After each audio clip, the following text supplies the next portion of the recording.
Барлықтарыңызға сәлем. Бүгін біз қамыры песочный және өте жұмсақ болып шығатын сочник дайындайтын боламыз. Ол үшін бізге ең алдымен бөлме температурасындағы еріңкіреп тұрған сары май қажет және шекер, жұмыртқа қажет. Осыларды вилканың көмегімен жақсылап езіп аламыз. Және қыздар, барлығының мөлшерлерін астындағы описание бөлімінен көрсеңіздер болады. Езіп болғаннан кейін бірнеше бөліктерге бөле отырып, ұнымызды қосып, тағда араластырып, кейін жұмсақ етіп қамырелеп шығамыз. Және ұнымызды салған кезде разрыхитель қосуды да ұмытпаймыз.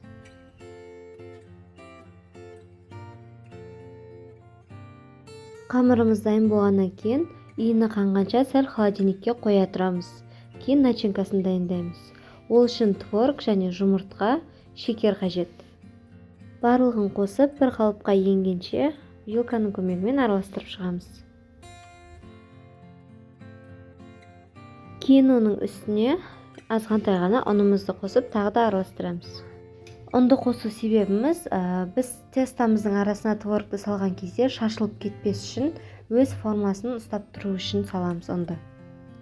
Енді тестамызды холодильниктен шығарып, өз қалауларыңыз бойынша формасына қарай кесіп шығамыз. Кейін қамырымызды қатты, қалың немесе жұқа да қылмай, орташа жұқалықта жайып аламыз.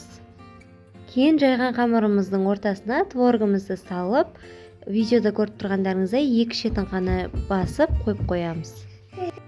Қалған сочниктерімізді де тура осылай жасап шығамыз. Ешқандай да ортасынан творогтарыңыз шығып кетпейді, уайымдамай жасай берсеңіздер болады. Достар, егер менің рецепттерім ұнап жатса, каналға тіркеліп, лайк басып, комментарий қалдыруды ұмытпаңыздар. Енді ең соңынан тестамыздың бетіне жұмыртқамыздың сары уызын жағып шығамыз. Кейін 180 градуста қызып тұрған пешімізге беті қызарғанша пісіріп аламыз. Біздің сочниктеріміз дайын болып шықты. Песочный қамыры өте дәмді болып шықты. Міндетті түрде жасап көріңіздер. Ас болсын.